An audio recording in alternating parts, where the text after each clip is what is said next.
আসসালামু আলাইকুম গাইস, কেমন আছেন সবাই? আশা করি সবাই ভালো আছেন।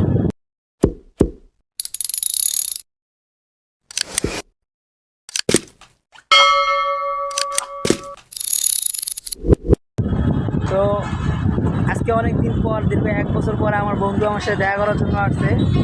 তো বন্ধু, তুমি কই থাকো? পাটালিং মানে কোন জায়গায়? আরে বাবা, সামনে কোন জায়গায় এটা কবি তো। কোরেল ফিশারিটা আগে আমি তো পুরো বিষয়টাই চিনি না। যমুনা ফিশার আমার বিষয়টা কোন জায়গায় আমার পরিচয় দেবে না, চিনি না তো। সেটা একটা বাসে হতো বুঝছো, এই জায়গাতে বাসে রাইতে বাসে কোনতে বাসে উঠবো? কোনতে বাসে উঠবো? এই যে এনতে বাসে উঠবো? সামনেতে বাসে উঠবো নাকি? পারলে তোমার চিপা যেটা আছে কিন্তু সুন্দর বাস নিবা। তো গাইস দেখাইতেছে যে এখান থেকে বাস উঠা লাগবে সায়দাবাদ, ঠিক আছে? আমরা এখান থেকে বাসে উঠবো ইনশাল্লাহ। কোনো শুক্রবারে যদি যাই তাহলে আমরা আপনাদেরকে সাথে নিয়ে যাব। যাই হোক বন্ধু, বন্ধু এখন চলে যাইতে যাচ্ছে। তো বন্ধু গায়ে যাচ্ছি বন্ধু, চলো। Tata bye bye.